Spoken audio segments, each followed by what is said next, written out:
आप देख रहे हैं अपना बिहार और आपके साथ मैं हूं विवेक। प्रधानमंत्री नरेंद्र मोदी ने अब से थोड़ी ही देर पहले राज्यों के जिलाधिकारियों से कोरोना संकट पर बातचीत की और उनके हर प्रयास की सराहना की। पीएम मोदी ने माना कि देश में जितने जिले उतनी ही चुनौतियां हैं। पीएम ने कहा कि कोरोना से जंग में डीएम की हर भूमिका अहम है।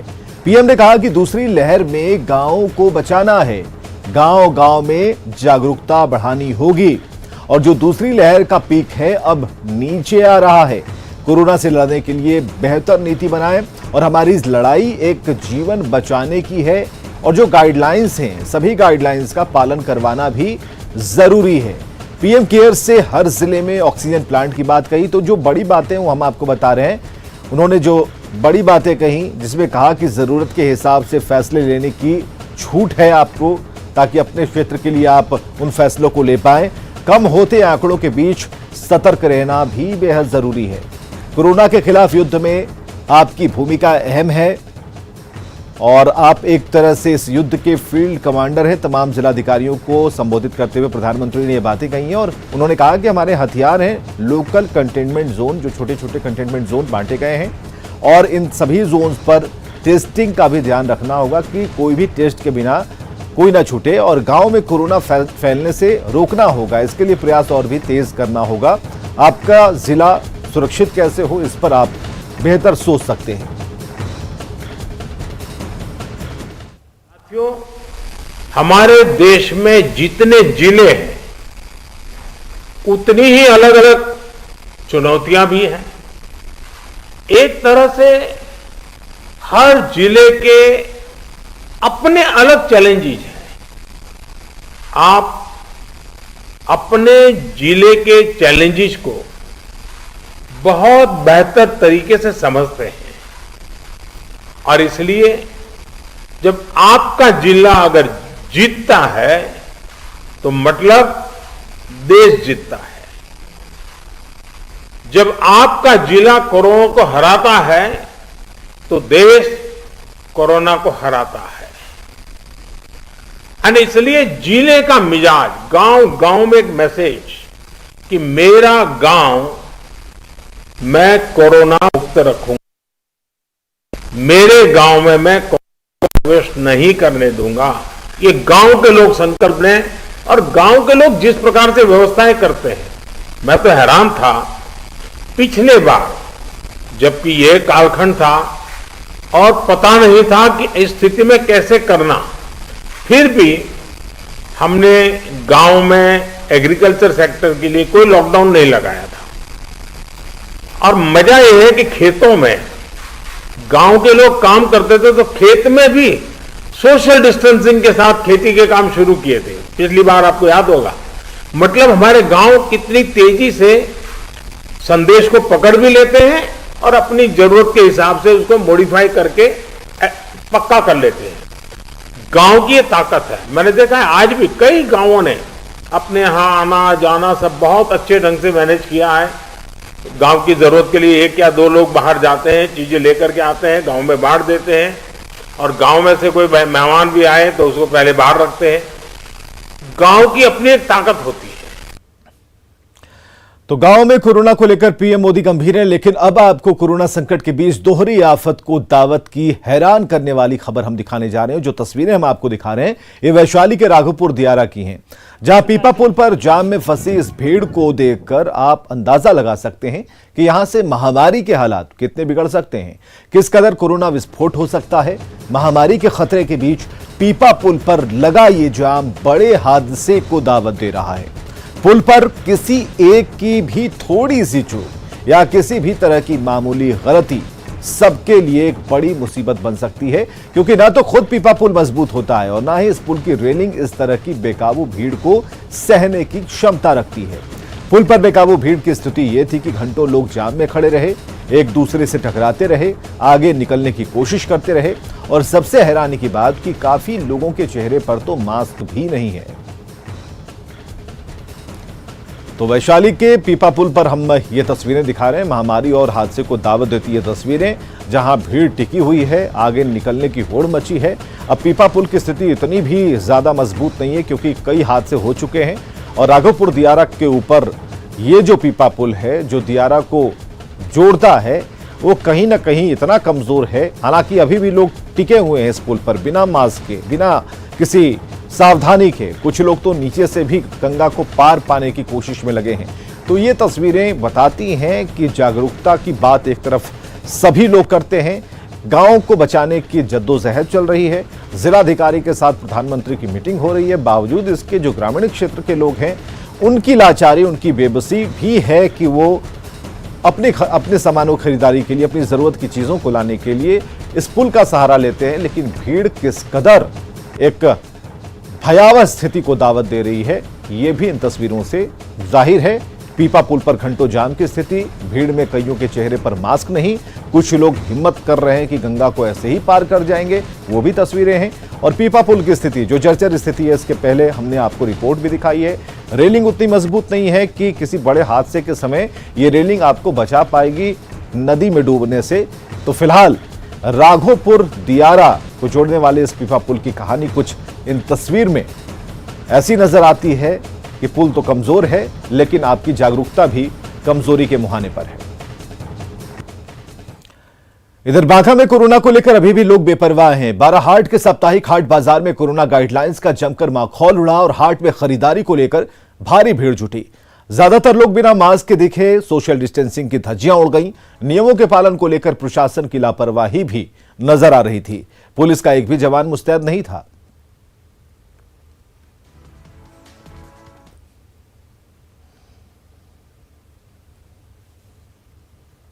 प्रशासन के लोगों का कोई योगदान नहीं रहता है और आए दिन ये साप्ताहिक हाट में किसी तरह की अप्रत्याशित भीड़ रहती है। मैं यहाँ के प्रशासन से और खासकर जिला प्रशासन से अनुरोध करूँगा कि इस वैश्विक महामारी को देखते हुए सामाजिक दूरी बनाने में अपनी सफल भूमिका निभावे। तो कोरोना संकट से निपटने के लिए लॉकडाउन लागू है, लेकिन सहरसा के ग्रामीण इलाकों से यहां बिल्कुल आम दिनों की तरह तस्वीरें सामने आ रही हैं। वो भी किसी बाजार से नहीं, बल्कि एक बैंक से, जहां पर सोशल डिस्टेंसिंग का पालन कराने के लिए गार्ड भी होते हैं। लेकिन सत्तरकटैया प्रखंड के आरण गांव में बैंक ऑफ इंडिया की शाखा में हर दिन भीड़ ऐसे ही उमड़ती है, जैसे या तो कोरोना इनका कुछ बिगाड़ नहीं सकता या लोग महामारी से पूरी तरह अंजाम है। धक्का मुक्की करती भीड़ में अधिकांश के चेहरे पर मास्क नहीं होता, और भीड़ में अगर चेहरे पर मास्क हो भी तो इसका कोई फायदा नहीं रह जाता। व्यवस्था बनाना बैंक प्रबंधन की जिम्मेदारी है, लेकिन वो भी पूरी तरह से बेपरवाह है।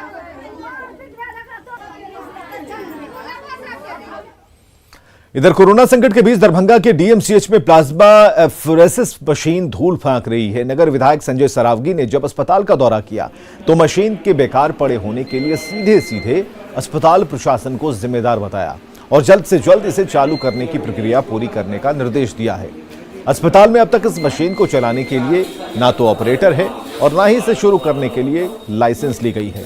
विधायक के निरीक्षण के बाद डीएमसीएच के अधीक्षक का कहना है कि मशीन के लिए लाइसेंस लेने में करीब 1.5 महीने का समय लग सकता है। वो कब आई और किस स्थिति में, कब तक शुरू होगी? हाँ, अभी फरवरी में हम तो 20 दिन रेस्ट लेके, बच्ची हमारी सीरियस थी, 20 दिन हम नहीं थे, कल ज्वाइन किए हैं। तो आज पता लगा है जो मार्च में आई है, केवल मशीन आई है, उसका लाइसेंस, उसके लिए ट्रेंड पैथोलॉजिस्ट, लैब टेक्नीशियन, इस सब का ट्रेनिंग होना है, कुछ प्रोसेस है, वो हम आज से लग जा रहे हैं करवा के, जितना जल्दी होगा उसको चालू करवा देंगे। कब तक कोई उम्मीद है सर? लाइसेंस और इस सब में तो थोड़ा सा समय लगेगा, 1-1.5 महीना समय लगेगा। उन्होंने लाइसेंस के लिए भी डीएमसीएच ने अप्लाई किया, तो गंभीर विषय है, अविलंब मैंने निर्देश किया है, तुरंत करिए। 3-3 महीने से अभी प्लाज्मा लोगों को आवश्यकता है, कोविड में भी आवश्यकता है, अन्य मरीजों को भी इसका जो है आवश्यकता होते रहता है। प्लाज्मा की सेपरेटर मशीन आए हुए 3 माह हो गए, इंस्टॉल हो गया, तो अविलंब मैंने कहा जो भी इसकी प्रक्रिया है पूरी कीजिए। और खबर है दरभंगा से, जहां के सबसे बड़े अस्पताल डीएमसीएच में आने वाले मरीजों को ना तो समय पर बेड मिल पाता है, ना ही स्ट्रेचर, और तो और इलाज के दौरान परिजनों को खुद ही स्लाइन पकड़ने पड़ते हैं, वो भी जमीन पर बैठकर। हरिपुर गांव में 2 पक्षों के बीच जमीन विवाद में मारपीट में पिता पुत्र जख्मी हो गए। इसके बाद इलाज के लिए दोनों को डीएमसीएच चलाया गया, जहां इमरजेंसी में बैठे डॉक्टर ने दोनों को स्लाइन चढ़ाने का निर्देश दिया और सीटी स्कैन कराने की सलाह दी, जिस पर अस्पताल की ओर से स्लाइन तो लगाया गया, लेकिन स्लाइन का बोतल मरीज के परिजनों के हाथ में थमा दिया गया। इस दौरान मरीज को टेस्ट सेंटर जाने के लिए ना तो स्ट्रेचर दी गई, ना ही वार्ड में बेड की व्यवस्था हुई और काफी देर तक ये लोग बाहर ही जमीन पर बैठे रहे। इस दौरान स्लाइन की सुई के पास से ब्लड आने के बाद परिजन स्वास्थ्यकर्मी को बुलाते रहे, लेकिन कोई देखने तक नहीं आया।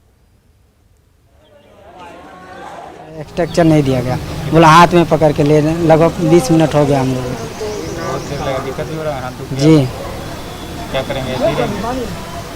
क्या करें सर, तो बोला है सिटी स्कैन करवाने के लिए, वो दे नहीं रहा है बेड, पेशेंट तो भरा हुआ है, वो उतरवा दिया। ब्लड आ रहा है ना? जी दिक्कत भी है। और कटिहार के कोड़ा विधानसभा के रोतारा और राजवाड़ा पंचायत में सरकार के दावे और जमीनी हकीकत में फर्क दिख रहा है। एकमात्र स्वास्थ्य केंद्र में ना तो कोरोना जांच की व्यवस्था है और ना ही लगभग 50,000 की आबादी वाले इस गांव के ग्रामीणों के लिए वैक्सीन लेने की कोई व्यवस्था है। जायजा लिया हमारे सहयोगी सुब्रत ने।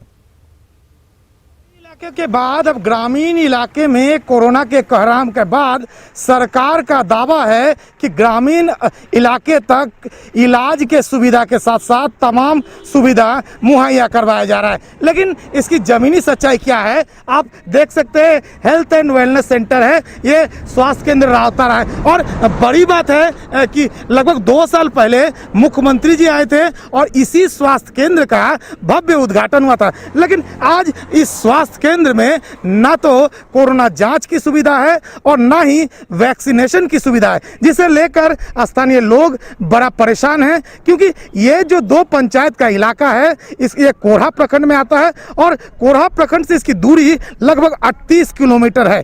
ऐसे में इस 2 प्रखंड के पंचायत के लगभग 50,000 की आबादी कितना परेशान है, आइए यहाँ के ग्रामीणों से समझते हैं।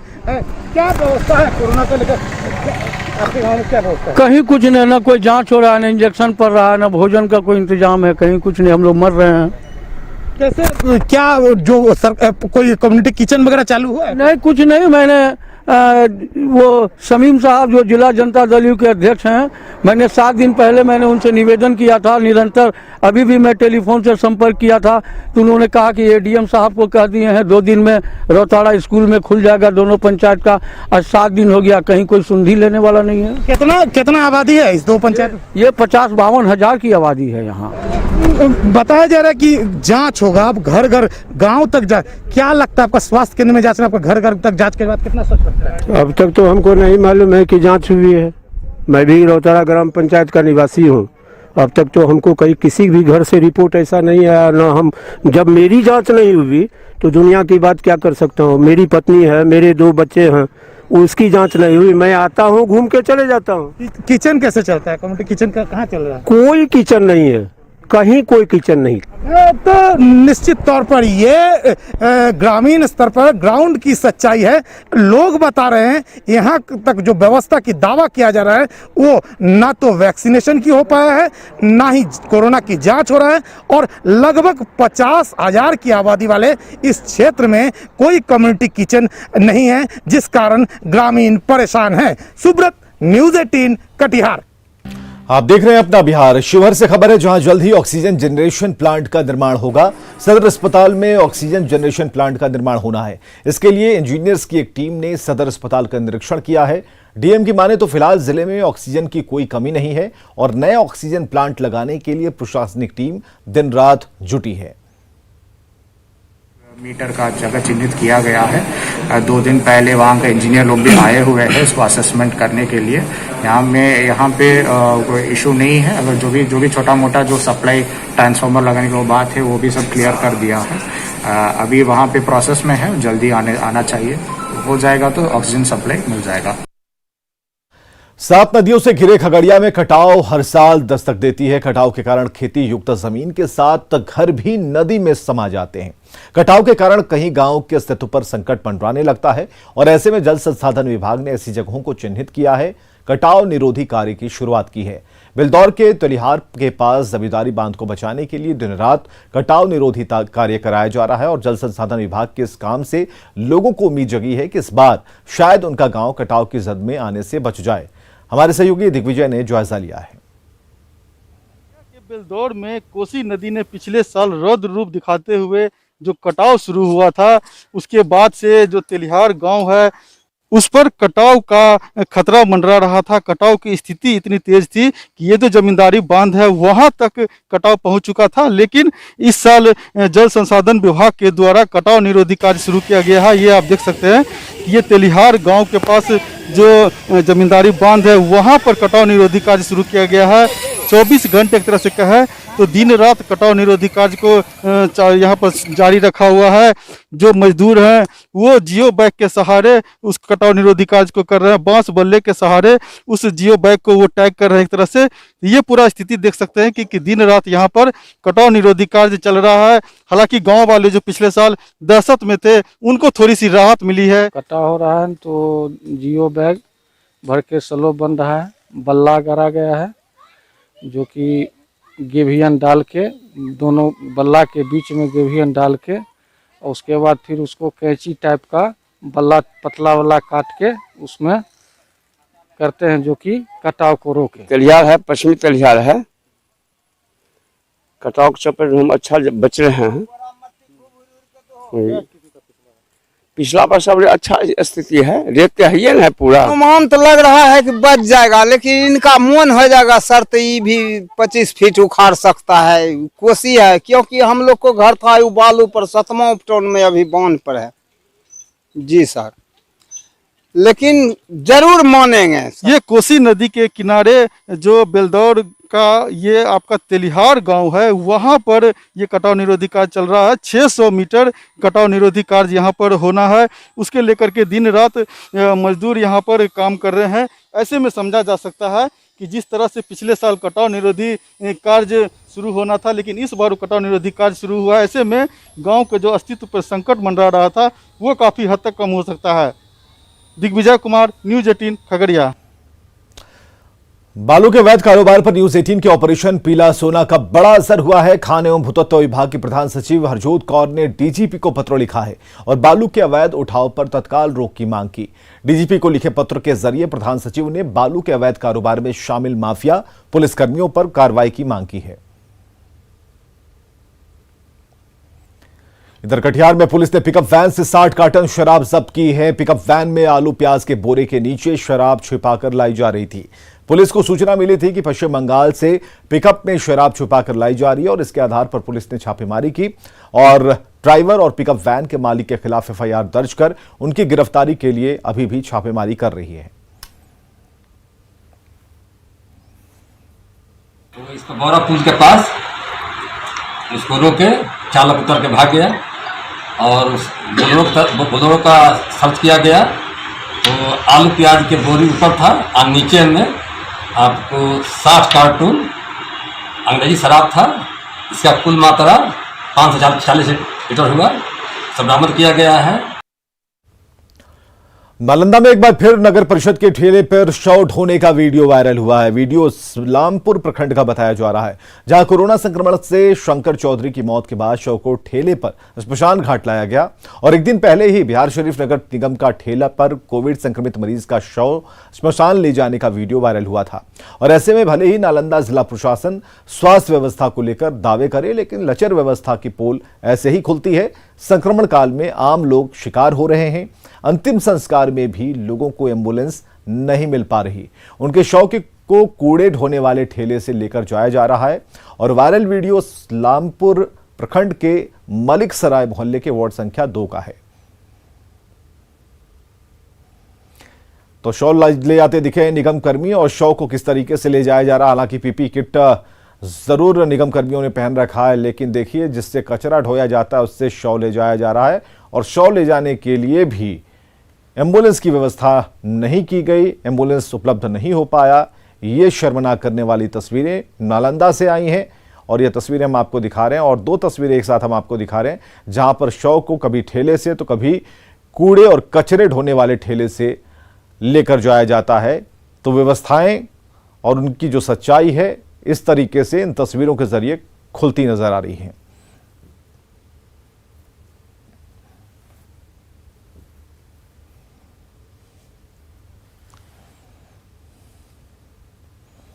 और आगे देखिए जोहार झारखंड।